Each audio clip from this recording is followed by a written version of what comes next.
आज पूरे यूपी में चुनाव का प्रचार थम गया।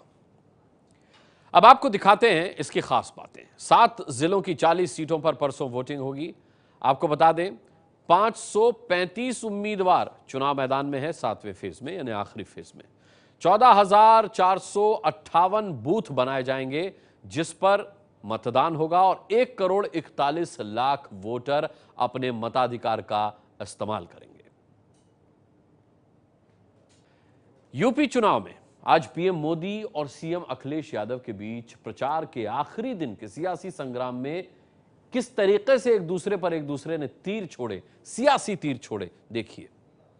खनिज के माफिया, शिक्षा के माफिया, पानी के माफिया, न जाने माफियाओं को ही उपद्रव यहां चलता रहता है और अखिलेश जी की सरकार सोई पड़ी।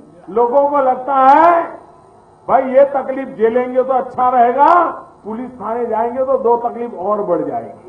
इन्होंने पुलिस थाने को समाजवादी पार्टी का कार्यालय बना दिया और अगर पुलिस वाला ईमानदारी से चला तो ये समाजवादी उसको सस्पेंड कर देते हैं या उसका तबादला कर देते हैं।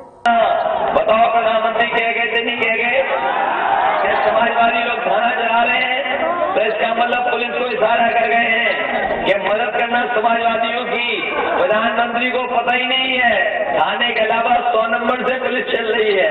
13 तारीख को भारतीय जनता पार्टी और साथी दल विजय की होली पूरा देश मनाएगा।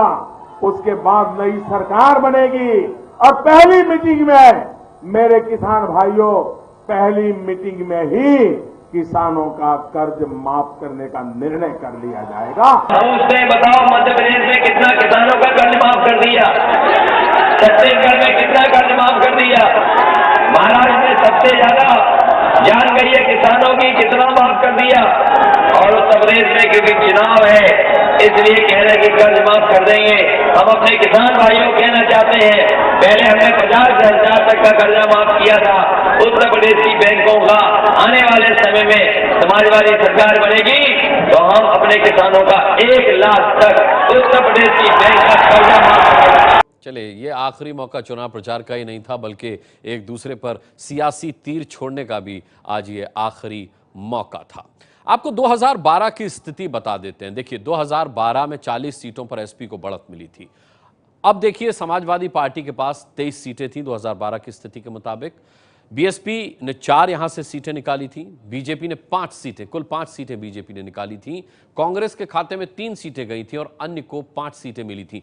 ये हिसाब किताब उन 40 सीटों का बताया हमने आपको जिन पर अब 7वें चरण में मतदान होना है।